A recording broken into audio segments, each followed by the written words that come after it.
আসসালামু আলাইকুম রহমতুল্লাহ। সবাই আশা করি ভালো আছেন। আমি আলহামদুলিল্লাহ ভালো আছি। তো ইতিমধ্যে আপনারা সবাই জেনে গেছেন যে আগামী 26শে এপ্রিল ফিলিস্তিনের পক্ষে নিয়ে এবং মুসলমানদেরকে নিয়ে তাদের প্রতি যে অন্যায় অবিচার চলতেছে, জুলুম চলতেছে, তার বিরুদ্ধে আমাদের সুন্নি অঙ্গনের একটা বিশাল সমাবেশ হতে যাচ্ছে, যার নাম দেওয়া হয়েছে মাস গ্যাদারিং ফর ফিলিস্তাইন। তো ওইখানে আমম জনতা আপনারা যোগ হবেন। ঢাকাতে সোহরাওয়ার্দী উদ্যানে এবং বাংলার আকাশে বাতাসে উচ্চারিত হবে নারে তাকবীর, আল্লাহু আকবার, নারে রিসালাত, ইয়া রাসূলুল্লাহ, এবং রাসূলের শানে দাঁড়াইয়ে ক্যাম করা হবে, ইয়া নবী সালাম আলাইকা বলে বলা হবে। এটা আমাদের মনের অনেক আগ থেকে আক্ষেপ যে সোহরাওয়ার্দী উদ্যানে আমাদের বাংলার আমম জনতা সহ সুন্নি গরওয়ানা যত দরবার আছে, যত খানকা আছে, যত ফির মুরিদ আছে, সবাই একসাথ হবে। এবং এই স্বপ্নটা আমি যদি একটু আগ থেকে বলি, মাওলানা শহীদ নুরুল ইসলাম ফারুকি হুজুরও অনেক আগ থেকে এটা বলছে যে সোহরাওয়ার্দী উদ্যানে বাংলার টেকনাফ থেকে তেতুলিয়া থেকে শুরু করে যেখানে যেখানে সুন্নি জনতা আছে সবাই মিলে এক সুরে এক কণ্ঠে যেন ইয়া নবী সালাম আলাইকা বলে বাংলার আকাশে বাতাসে জমিনকে উর্বর করতে পারি, এভাবে উনি বলছিলেন যে সোহরাওয়ার্দী উদ্যানে একটা সমাবেশ করার জন্য। তো যাই হোক, ওনার কথাই পূরণ হয়েছে। যদি উনি পৃথিবীতে এখন জীবিত নাই, আল্লাহ ওনাকে জান্নাতে উচ্চ মাকাম দান করক। উনি সুন্নিয়তের জন্য এত খেদমত করছেন, আল্লাহ সুন্নত জামাতের জন্য এত খেদমত করছেন, সেটা আসলে যদি হয়তো ওনার কথাগুলো না শুনতাম হয়তো বুঝতাম না। এবং বর্তমানে আমাদের সুন্নি জনতার যে একটা ঐক্য সৃষ্টি হয়েছে, এই ঐক্যটা আমরা বিশেষ করে মনে করব আগামী 26শে এপ্রিল থেকে শুরু করে মানে জিন্দিগি যতদিন থাকবে বাংলাদেশ এবং বাংলাদেশের আমম জনতা সুন্নিয়ত ততদিন থাকবে। আমাদের ভিতরে বিভিন্ন ধরনের ফারাক থাকতে পারে, ফতুয়া নিয়ে অমিল থাকতে পারে, এবং কারণ এক একজন এক এক ফতুয়া দিছে, ফতুয়া তো আমাদের মূল সমস্যা না।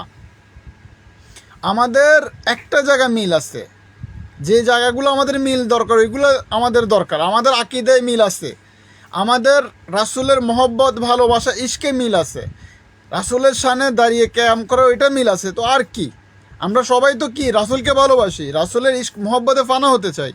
তো আমাদের সুন্নি জনতার ভিতরে যে ফির নিয়ে এবং দরবার নিয়ে একটু একটু কথাবার্তা ফারাক থাকতে পারে, মিল না থাকতে পারে, অমিল থাকতে পারে, কিছু কথাবার্তার অমিল থাকবে, এটা স্বাভাবিক। কিন্তু আমাদের মূল জায়গা যেটা, সেটা রাসূল। যেহেতু আমরা রাসূল প্রেমিক, সেহেতু আমরা এক জায়গাতে অবশ্যই হব। তো এটা যদিও ফিলিস্তিনের উসিলা হয়ে গেছে, তো এটা আল্লাহর রহমত, এবং সবাই সর্বোচ্চ চেষ্টা করে যাওয়ার চেষ্টা করবেন। আমরা যারা প্রবাসী আছি তারা তো দূর থেকেই দেখব। আমি যদিও বর্তমানে প্রবাসে থাকি, তবে আমার আগামী 26শে এপ্রিল আমার মন প্রাণ থাকবে ইনশাআল্লাহ বাংলার জমিনে, এবং আমি সর্বক্ষণ ইনশাআল্লাহ চেষ্টা করব অনলাইনে থাকার জন্য বাংলার জমিনে কি হচ্ছে এবং বাংলার আকাশে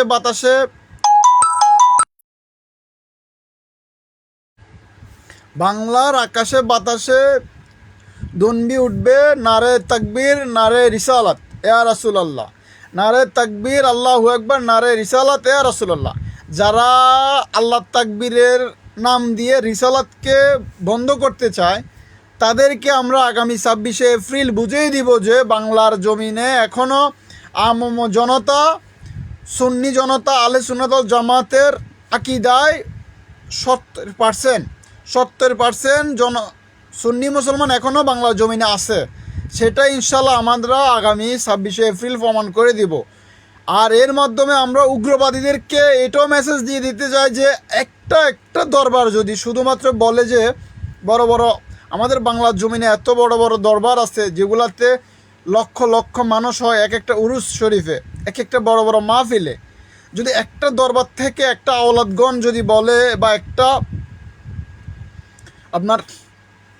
একটা আওলাদ যদি বলে যে অমুক জায়গায় যে উগ্রবাদী করছে যারা, তাদেরকে ধরে পিটানোর জন্য, তাহলে এদের ফিটের একটাও সাম্বা থাকবে না। যেমন যদি একটা দরবার একটা খলিফা বলে যে যারা জঙ্গিবাদ সৃষ্টি করতেছে, উগ্রবাদী সৃষ্টি করছে, মাজার হামলা করতেছে, তাদেরকে যদি মানে ফিটানোর জন্য বলা হয়, মারার জন্য বলা হয়, তাহলে তাদের একটাও ফিটের সাম্বা থাকবে না। কারণ এরা বিভিন্ন সংস্থা, এরা বিভিন্ন টাকা খাইয়ে দেশে উগ্রবাদীরা সৃষ্টি করতেছে, ইসলাম নামে অপপ্রচার করে ইসলামকে ধ্বংস করার জন্য। মূল ইসলাম হচ্ছে বিনয়। আমার রাসূল এবং সাহাবা একরাম, আমার রাসূলের আওলাদগণ মাওলানা হাসান হুসাইন এবং তাবেইন এবং ওলিয়া উলিয়ারা আমাদেরকে বিনয় শিখাইছে। ইসলাম হচ্ছে বিনয় জিনিস, ইসলাম কোনো উগ্রবাদিতা নয়। আর মাজার শরীফ শুধু যে আজকাল তা না, এটা আমার রাসূলের পর থেকে মাজার শরীফের ছিল, আছে, থাকবে, এটা আজীবন থাকবে ইনশাআল্লাহ। তো এর মাধ্যমে আমরা মেসেজ তাদেরকে দিয়ে দিতে চাই, বাংলার সুন্নি আম সুন্নি জনতা এক হয়ে গেছে, আর কোনো ফারাক নাই। আমাদের ভিতরে কথার ভিতরে কিংবা ফতুয়ার ভিতরে একটু ফারাক থাকবেই, সেটা ইনশাল্লাহ আমরা মিটেই নিব। তবে যারা উগ্রবাদিতা করতেছে দেশে, তাদেরকে সিধা হয়ে যাওয়ার জন্য এই মেসেজটা দেওয়া হচ্ছে। আপনারা সিধা হয়ে যান, বাংলার জমিনে যদি থাকতে হয় তবে আকিদায় আহলে সুন্নাত ওয়াল জামাতের আকিদা গ্রহণ করুন, তাহলে আপনি বুঝতে পারবেন ইসলাম কি। আর নয়তো বিভিন্ন আকিদার নাম দিয়ে, আরেকটা কথা বলি, রোন কোয়া টি এক কোয়ান, বাংলাদেশে অনেক নামদারি নাম হয়ে গেছে। এরা এক একটা ভাগ করে, মানে এরা কিন্তু ভিতরে এক, এরা আমাদের রাসূলের দুশমন। আপনি যে হুজুরকে পছন্দ করেন, আমার কোনো আহামরি কিচ্ছু নাই, কিন্তু যখন দেখবেন রাসূলের সম্মান নিয়ে কথা শুনলে তার গায়ে চুলকায়, তখন বুঝবেন যে না, ওর সমস্যা আছে। কারণ এজিদ রাসূলের দুশমন ছিল, আলবানি রাসূলের দুশমন ছিল, আপনার আব্দুল ওহাব নজদি রাসূলের দুশমন ছিল। তো এদের যারা সেলাফেলা, এরা কখনোই রাসূলের সম্মান শুনতে পারবে না।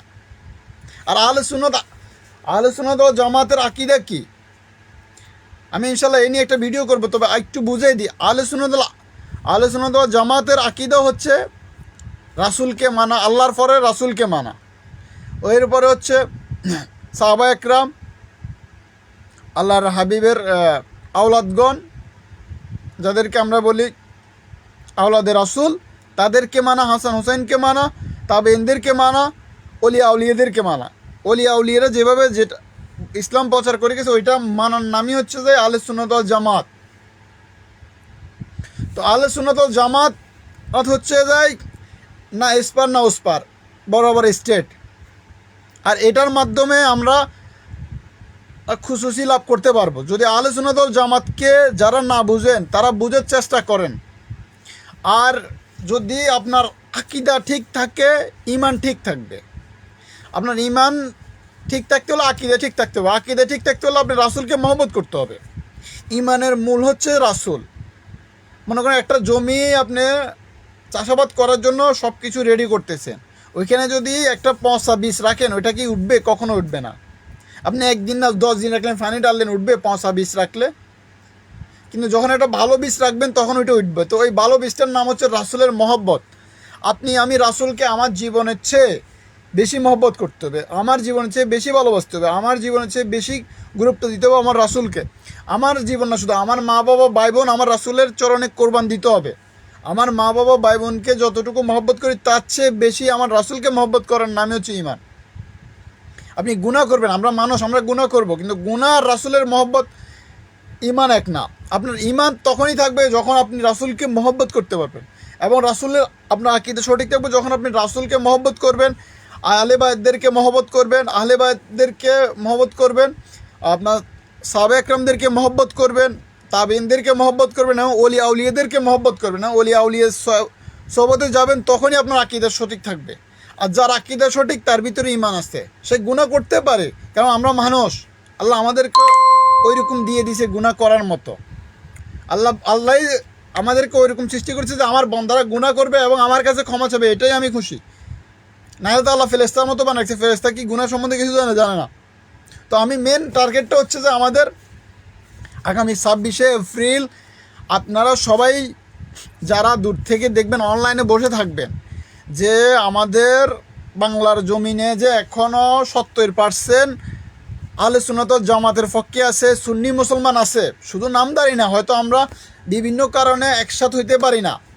আগামী 26শে এপ্রিল ফিলিস্তিনের পক্ষ নিয়ে আমাদের যে সমাবেশটা হবে, এবং শুধু ফিলিস্তিন না, বাংলার সারা বিশ্বের মধ্যে মুসলিম মুসলমানের জন্য যেখানে যেখানে নিপীড়ন হচ্ছে মুসলমানদেরকে নিয়ে তাদেরকে কথা বলা হবে, তাদেরকে নিয়ে। এবং জাতিসংঘের জাতীয়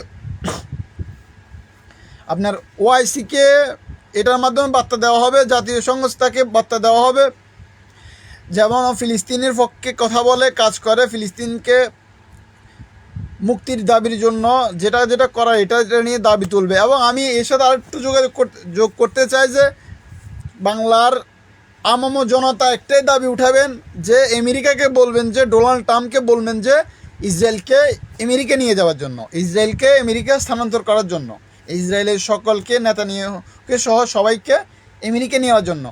মধ্যপ্রাচ্যে এশিয়াতে ইসরায়েলের ঠাঁই নাই, এশিয়াতে মধ্যপ্রাচ্যে ইসরায়েলের ঠাঁই নাই, এটা স্লোগান হবে। এটাই আমার কথা। আর এবং সবাই যার যার দূর থেকে সহযোগিতা করার চেষ্টা করবেন, এবং আগামী 26শে এপ্রিল বাংলার আকাশে বাতাসে জমিনে এবং সারা বিশ্বে দনবি উঠবে নারে তাকবীর, আল্লাহু আকবার, নারে রিসালাত ইয়া রাসূলুল্লাহ, ইয়া নবী সালাম আলাইকা। এই থাকবে সুন্নি মুসলমানদের মহব্বত, ইশক, আমার রাসূলের শান আমরা প্রকাশ করব আগামী 26শে এপ্রিল আমাদের বাংলার জমিনে সুন্নি জনতার সবাই মিলে। সবাই ভালো থাকবেন, আল্লাহ হাফেজ। আমার কথাগুলো হচ্ছে যে আপনারা বুঝার চেষ্টা করবেন, এবং অনেক ভুল টুল হইতে পারে, ক্ষমা করবেন। আমি আসলে এত কিছু বলার মতো না, তো ঠিক আছে, সবাই ভালো থাকবেন। আসলে এগুলো মনের আবেগ বলতে পারেন, ভালোবাসা বলতে পারেন, ইশক বলতে পারেন। আমার রাসূলের ইশক মহব্বত নিয়ে আমি বেঁচে আছি, এটাই আমার চলার পথ। এবং আমি সবসময় হকে থাকার চেষ্টা করি, হকটা গ্রহণ করার চেষ্টা করি। এবং রাসূলের ইশক মহব্বত হচ্ছে হক, রাসূলের শানে বেয়াদবি করার নাম হক নয়। আপনি যে হন, রাসূলকে মহব্বত করবেন, আপনি ঈমান থাকবে। রাসূলকে মহব্বত করবেন না, আপনার বেমান হয়ে যাবেন। রাসূলের শানে গোস্তাকি করবেন, বেমান হয়ে যাবেন। রাসূলের শানে বেয়াদবি করবেন, গোস্তাকি হয়ে যাবেন। রাসূলের শানে বিন্দু পরিমাণে হিংসা রাখবেন, গোস্তাকি হয়ে যাবেন, ঈমান হারা হয়ে যাবেন, বেমান হয়ে যাবেন। রাসূলের শানে মহব্বত, ইশক, ভালোবাসা রাখবেন, এই মনে আপনি আকীদায় সঠিক থাকবেন এবং ঈমান থাকবেন আপনার ভিতরে। এবং আপনি মানে কথা বলার সময় আপনার ভিতরে একটা ইশক থাকবে রাসূলের মহব্বত নিয়ে। আল্লাহ হাফেজ, আসসালামু আলাইকুম।